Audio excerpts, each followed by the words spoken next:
This was June 1949. It was a very wet June, and the muddy field didn't help in the tricky job of putting up the 396-foot tower. I wanted a job in radio so badly that I volunteered to help in burying the radio wires that fan out from such towers underground. We got on the air almost on schedule, and my efforts paid off with a job that developed into farm and news reporting, as this old newspaper ad so humorously displays. 8 presidential elections, and I remember every one of them. Also, I don't know how many governors have been governor of the state of Nebraska through those years, but there have been a lot of them. Will tend to rush out and will create a tremendous...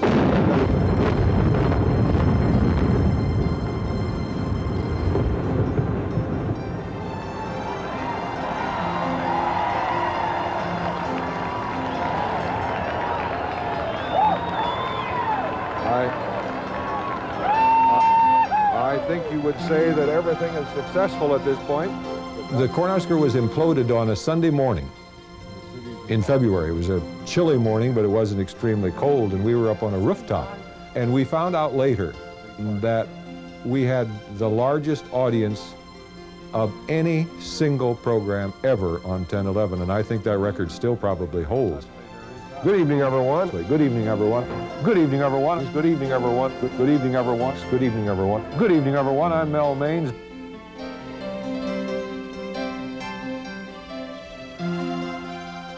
Welcome to A Conversation with Mel Mains. After 34 years behind the 1011 news desk and 46 years in broadcasting, my co-anchor is taking off his mic for life outside the spotlight.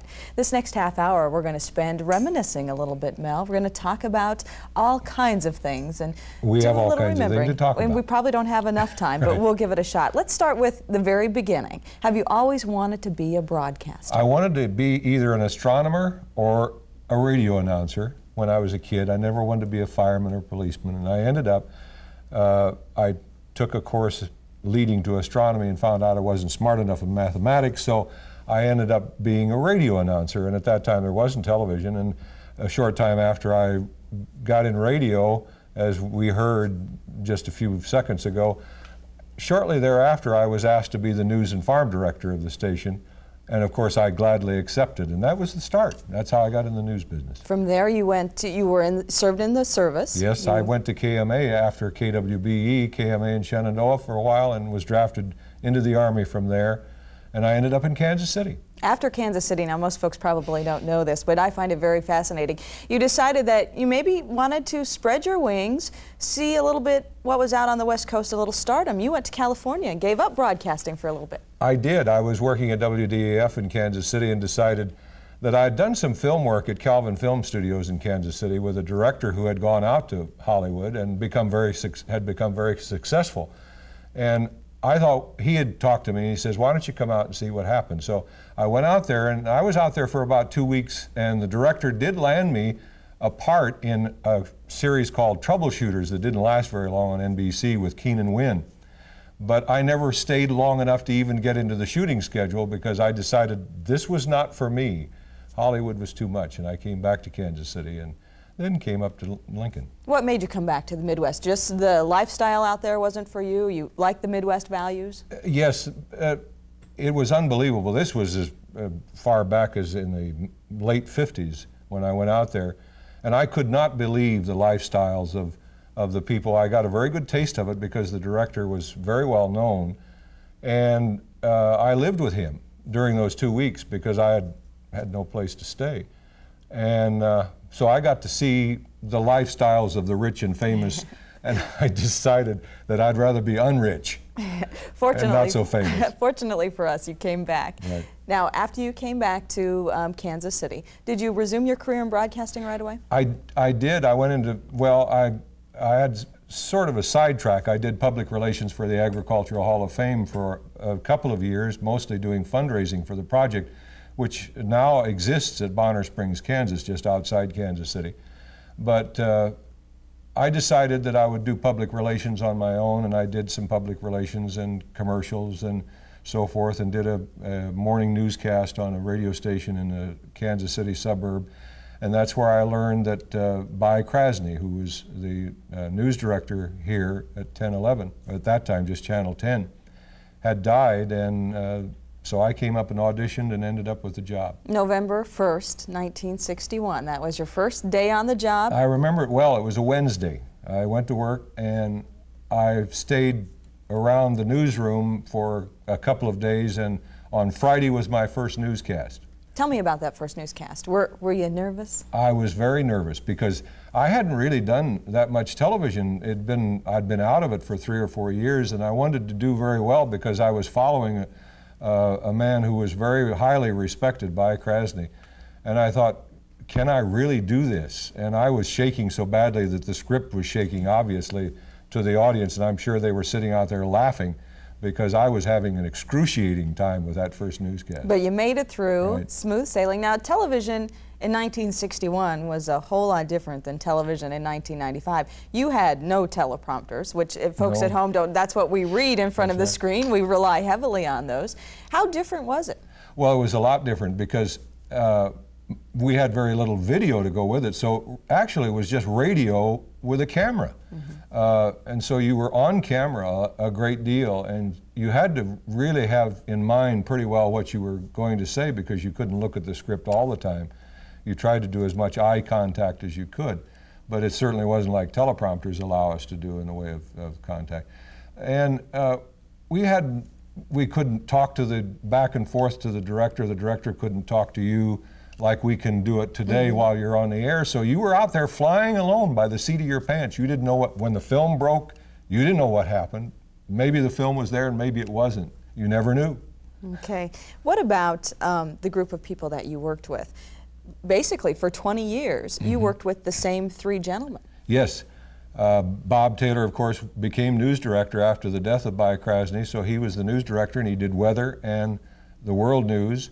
Bob Zenner was the sportscaster, and Joe Kinney also did weather at 6 o'clock. He did the weather in the morning and did a split shift and came back and did the 6 o'clock weather, and Bob Taylor did the 10 o'clock weather. So it was Joe Kinney, Bob Zenner, Bob Taylor, and myself for 20 years. And Bob Zenner then died at an early age of leukemia. What do you attribute, I guess, to the stability of the 4 of you for 20 years? I think because we all wanted to be at a small station in a nice town.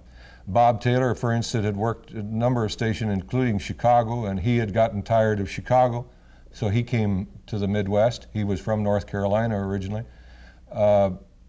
My situation in Kansas City, I wanted to come back to a smaller town because Kansas City was growing into a big town, and I really wanted to come back to my home territory. And Bob Zenner had offers to do network sportscasting, but he turned those down because he wanted to stay in a small market. So all of us, and Joe Kinney had been at the Lincoln Air Force Base with the weather service in the Air Force. And so he had gotten used to Lincoln and wanted to stay and retired here years ago. Was it like a family? It was. That's what the management at that time, the Fetzer Broadcasting Corporation owned us at that time, and A. James Ebel was the station manager, Paul Jensen was the program director, and all of the management wanted to make sure that everybody felt a part of a team. And even at Christmas parties, they would make sure that everybody mingled with everybody else. They didn't want the news department to just sit in one section and the engineers. They made us sit together so that we at least once a year, we were able to visit with each other on a social basis. But we all felt like a team. And not only were we long-timers, but the engineers and the production people were all long-timers too. It was quite a family. Real quickly before we take our first break, let's talk a little bit about the biggest news story that you remember. And I think this might surprise a lot of people that it's not one of the flashy news stories, but it's a long-running one. That's right. You know, there were so many hundreds of stories that you cover through a time period like that. But when I came here in 1961, they were talking about property tax relief. And we were called the white spot of the nation because we didn't have a state sales or income tax at that time. And then in the late 60s, we got the state sales and income tax, and they said, well, we're going to relieve the property taxes. Well, I think about 1 year they had a drop in the property tax levy, and after that it went right back up. And we're still talking about property tax relief. So that's the big story to me. To this day in 1995. We'll be back with more of a conversation with Mel in just a minute.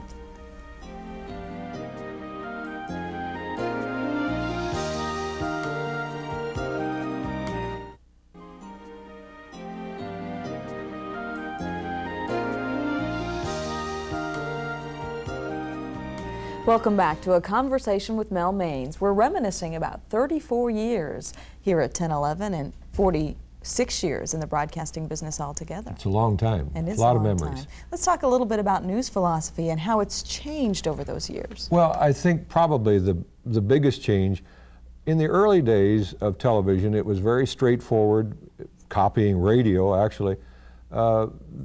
The anchors were alone. There were no co-anchors. You did everything yourself. So there was no interplay between anchors as there is today, and everybody's aware of that now. And now, because of all the competition from other sources, television news has had to become an entertainment show as well as a news show, and I think that is probably the biggest change in the way news is delivered. It's more an entertainment media than it is an information. Well, it's both. You're expected to be more of a personality, right, you feel, these days than what you were back then? Much more so, because in the early days, for instance, at this station, the management didn't want a lot of crosstalk or whatever. They wanted it to be a very serious, straightforward, as I say, not too much smiling even. So things have changed a lot. Well, and you had a pretty rigid format when you were doing it. You did local news. You know, you basically blocked it in chunks. It started out with the weather, then the local news, with nothing in between. I mean, it was one block, and then it went to the local news, and then it went to the world news, and then it went to sports. That was the 10 o'clock one. At 6 o'clock, it was weather, it was local news, it was sports, and then it was Wall Street Final. People probably remember that. We had like 4 minutes of Wall Street every day. Things have changed a lot. Right. How did it make you feel when they came to you and said, gosh, you can be a person, you know, open up, let's see a little interaction? Was that a tough transition to make? No, in fact, it was much more relaxing, because that's when you came on board, about the same time as a co-anchor. And that was much easier to do, because let's face it, when two people are doing a job, you can sit there and you can collect your thoughts if necessary while the other one is doing part of the news. That alone makes it much more relaxing than where you're having to do it all yourself.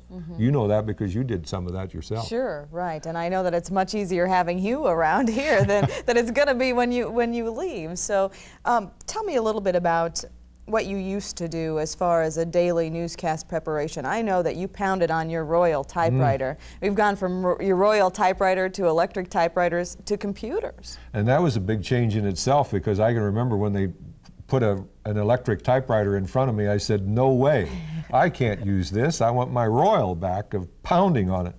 And in those early days, we did the writing, we did the producing, we did almost the directing of the show, almost all of those things. In each of your own segments, you did it all yourself. You were responsible for that segment. So it's a lot different now than it was then, and the transition from electric typewriters then to computers has made the job much easier, because everything is electronic rather than inserting a piece of paper with 4 or 5 carbon copies in it, which took a lot of time. Let's talk a little bit about the people of Nebraska. First, you started out being just Channel 10. Right. Then it went to Channel 11, and that included Grand Island and Points West. So your audience increased a lot. Yes, and I came here about the time Channel 11 went on the air. So I grew up with Channel 11. It had been Channel 10 up until that time. And we covered mostly a rural area. Let's face it, it's a wide rural area out there in Nebraska, northern Kansas, even to the South Dakota border, and a lot of small towns. And the thing I remember most about people that were in our viewing audience, we'd go to a small town. You know this because you had the same experience. You go to a small town, and they'd come up to you and say, I know you, I feel like I know you, you're part of our family, you come into our homes every day. That's something you have to think about. They invited us into their homes every day, and they still do. And I think that is a warm feeling to have, to know that you're wanted. Now, you spent a lot of time in the earlier days, probably more so than now, traveling around and actually getting out and shaking people's hands and meeting the viewers. We did a lot of that because in the early days, of course, we were trying to garner an audience, and we were trying to get out so that we did meet the people more than we do now, because it was the early days of television, A lot of people were still buying TV sets back then. They hadn't had a television set, so we were trying to persuade them to buy television sets. And so there was a lot more of camaraderie with the audience. I've heard you say, in fact, on a clip, that you didn't think television was going to work. You, after your first moment on the air, you had an interview or came up and did something. You didn't give it much of a chance of working. I did the Exarban Livestock Show, a remote that KMTV in Omaha did in 1949. I was working at KMA in Shenandoah, Iowa, owned by the same company.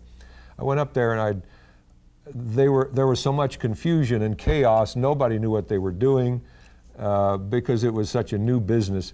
And I remember driving back to Shenandoah from Omaha by myself thinking, I'm certainly glad I'm in radio because television will never work. And that's an honest-to-God true story. Okay, when we come back, we're going to talk about what you think the future of television is going to be. We'll be back in just a moment.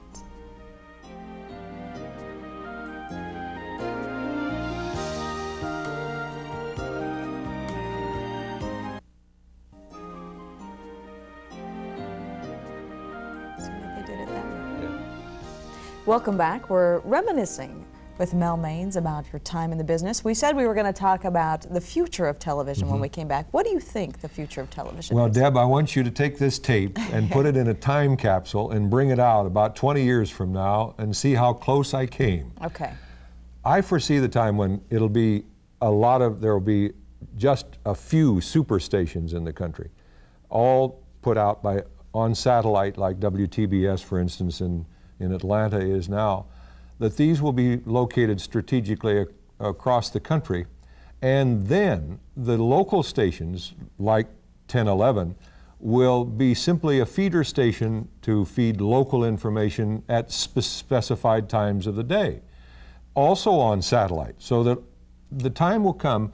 They're now down to 18-inch dishes to pick up satellites. There will come a time, and I've said this for a long time, there will come a time that they'll go back to virtually the rabbit ears of the early days of television, that there will be just a little tiny dish that will sit on top of your television set and will pick up the world. So the way of the local broadcaster will be gone? Virtually gone. I don't foresee local stations existing as they are now at all in 20 years. And so I'll be sitting on the porch with you.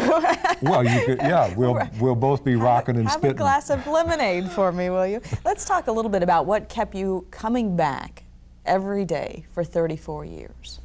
I think the desire to do a job well, that each day that ends you say, well, tomorrow I'm going to do a little better.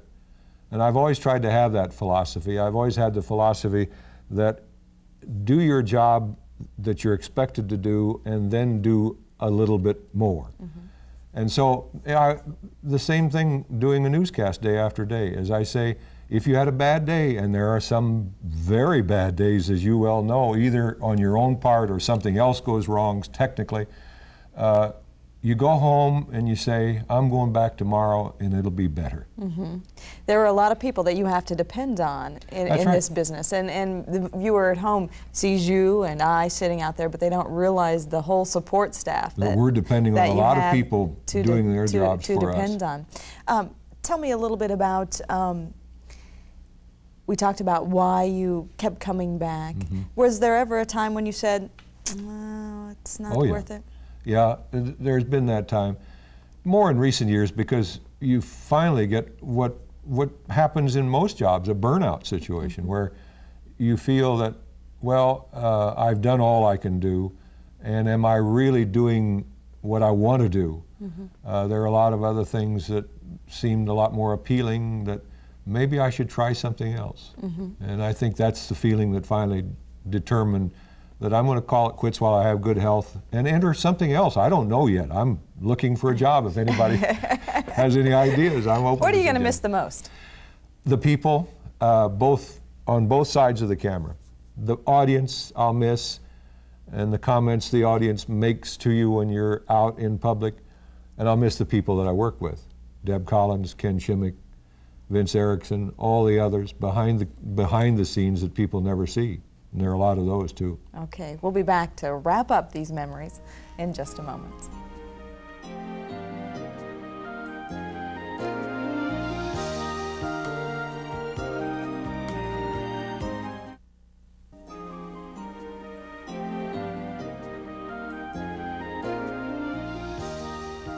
Our conversation with Mel continues, and before we took our break, you were talking about the people that you worked with and how important they are to you. And we're going to bring in a guy who I know is going to be lost without you for a while. Who's he going to pick on? Well, Deb, I want you to know, Ken Shimmick, God bless him, is the reason I'm retiring, because through the years he has reminded me so often of how old I am. So I decided I'm ready to retire. I do not want that pressure on me. I am not the reason. With you leaving now, that makes me the oldest anchor person on the station. True. You are the last person I want to see go. Mel and I have worked together for 14 years. 14, that's and a I'm sure long time. to you, I'm sure it seems a lot longer than that. When I first started, I was a photographer and a cub reporter. Exactly. Yes. And let me tell you what kind of fear this man could put in your heart when you were a new photographer or reporter here at the station, because he was so good at what he did, and he expected you to try to get to that level. And I'll tell you what, there was some fear and trepidation on my part for those first couple of years, but about 1982 I started doing the weekend weather, and then ended up replacing Linda Bierman when she retired, and it has just been a great 10 years. I remember the first time, in all seriousness, the first time I went on the air as a weatherman and did a very poor job. What I considered a very poor job. Was it a poor job? I can't even remember. Well, but this is part of the story, though. Okay. He comes to me after the show. I've had a very, I've done a terrible job. He puts his hand on my shoulder, and I remember this to this day. It's something that I will always remember. He says to me, "Ken, you stink." And that's something that I've taken with me for 14 years now, and every day when I go to work I remember that, because it just fired me up. And he's been getting even with me ever since. There you go. That's You're exactly right. With Mel, I'll tell you what, it has been a super ride. We have had a great time. People, everywhere I go, people talk about the rapport that you and I have, and how much fun it seems like we're having on the air. And I always tell them, if they only knew the half of it, that what they see on the air is only part of the fun that we've had. That's right. The fun was off camera as well as on camera. People have asked me, well, what's Ken Shimmick really like? And I can tell them very truthfully, he's even funnier off camera. You can't give him a straight line, ever. With Mel Mains, the old saying goes, and with Mel, it's perfect. As far as a broadcaster is concerned, Mel may not be in a class by himself, but it sure doesn't take long to call the roll. And I mean that from my heart. You are one of a kind, and this station will never be able to find anybody quite like you, and I think that's the way it should be, because there's only one Mel Mains, and there will always only be one Mel Mains, and we wouldn't have it any other way. Well, I respect that very highly coming from you, Ken. Thank you. We've had a great time together. Have.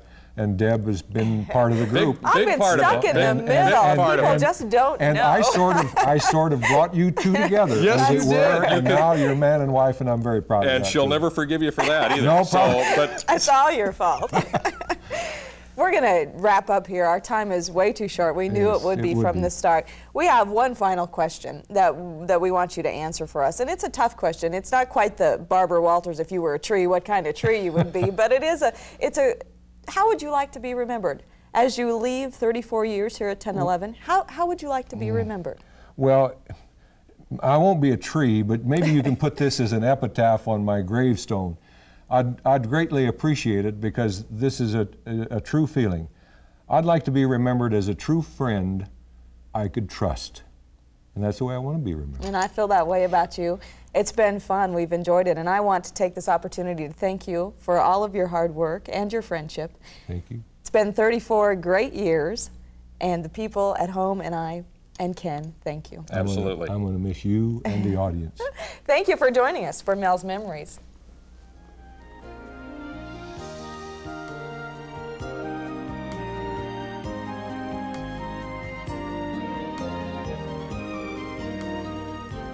After 34 years as a newscaster at 1011, I'm retiring. Is 3:07 at KFOR 1240. A big fanfare now, please. The announcement was made yesterday. After 34 years, Mel Mains is retiring at channels 1011.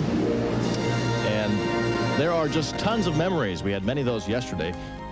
I think Mel Mains, he's comparable to Sean Connery. The older he's gotten, the better looking he has gotten. I think he is so hot.